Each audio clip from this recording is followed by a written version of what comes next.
There's always that chicken and the egg thing that goes on. What came first, right? In railroading, it's what's more important, the engine or the cars. Obviously, you can't move a train without an engine, but if you don't have cars and people to put on them, well then, what's the engine going to do? And people were the early main ingredient in railroad transport.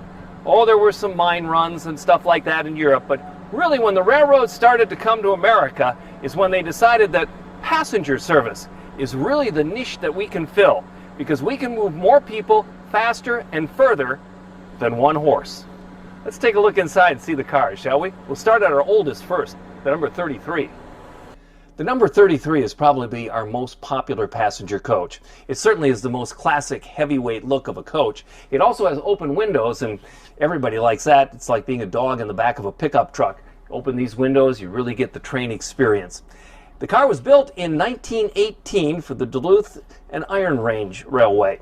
It was built by Pullman Standard down in Chicago, and as I say, it retains all of its classic grace of a heavyweight passenger car. The DNIR used it to pull trains from Duluth to the end of the line, up in Ely and Winton. In 1938, when the Duluth and Iron Range merged with the Duluth-Mesabi and Northern to form the DM&IR, then the cars like these were used throughout the system, Hibbing, Virginia, Duluth, and to Ely and Winton. This car is not only our oldest car in use on the North Shore Scenic Railroad for regular passenger service, it's also our newest restoration. The car is over a century old, and 2 years ago we put it through a complete rebuild. Painted it, redid the upholstery, redid the windows, brought it right back to its original glory. It is our most popular coach on the line. And let me tell you something, when you ride with us after July 1st, tickets available at DuluthTrains.com, you'll agree this is the car you want to be on first and foremost. The next evolution in passenger cars happened in the 1950s following World War II. Through the war years, it was impossible to build anything but stuff for the war, and passenger coaches from the 30s and 20s were still being used on the main lines right up until the rebuild years following World War II. And then a more streamlined approach came. And the Great Northern Railway bought 4 of these coaches from the American Car Foundry Company in 1950 for use on the International. The International was a train that went from Seattle to Vancouver up in British Columbia. And it was quite a popular run back in the day when going between countries was a lot easier than it is today. The International ran until, well, right up until Amtrak. And then what happened was the Great Northern Railway, which had just purchased these cars, practically brand new when you consider the life expectancy of a car like the 33, they moved them over to their business car fleet. And there they were in professional service to the railroad as far as its excursions and its customer runs and its employee appreciation runs. In 1976, 2 of these cars, the 2 remaining ones, were donated to the Lake Superior Railroad Museum, courtesy of the Great Northern Railway successor, Burlington Northern. One of the cars was repainted in the original Great Northern color and named for Liz Previch.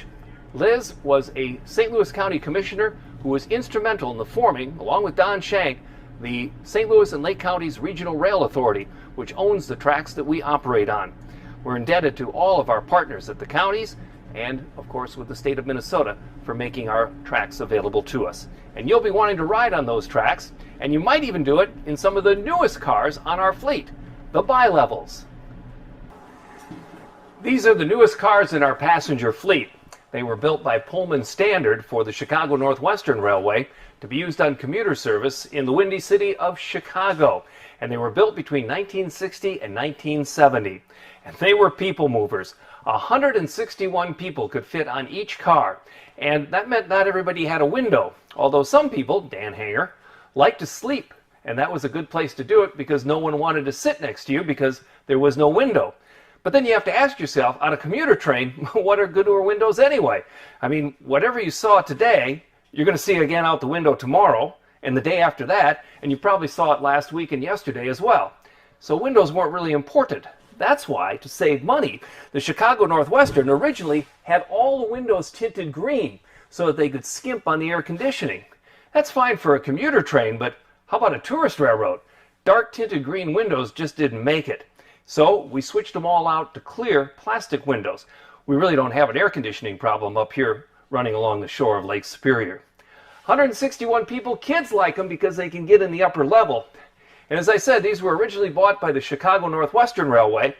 At about the time that Amtrak came around, Chicago Northwestern got out of their passenger business and also got out of their commuter business, and the Chicago Transit Authority was formed. No, I'm not talking about the rock band with Robert Lamb. I'm talking about the Chicago Regional Transit Authority, which took over running all of the commuter trains in and out of Chicago. Today we know them as Metra.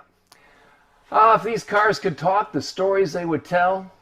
Well, I've got one.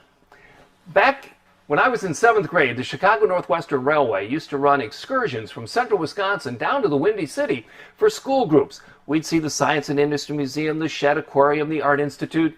You could take your pick, of course. Coming back on one of those trips, Nancy Walker was sitting right up there, and I was sitting right down here. And about 9 o'clock at night, she started throwing M&Ms on my lap to get my attention. And I looked up. A lot of the kids were sleeping by then. And Nancy Walker said she had a secret she wanted to tell me. Would I come up and see her? Well, all the seats were taken. But there was a seat over here, so I went up over here, and I thought we could talk to each other. Well, she wanted to whisper it in my ear, and when I leaned over, I got my first kiss on a Chicago Northwestern bi-level car in the 7th grade. Anyway. Be back for some more memories tomorrow, maybe a little more railroad related. And to make sure you're here with us, wash your hands, keep your social distance, cover your coughs, don't touch your face, and let's take care of each other.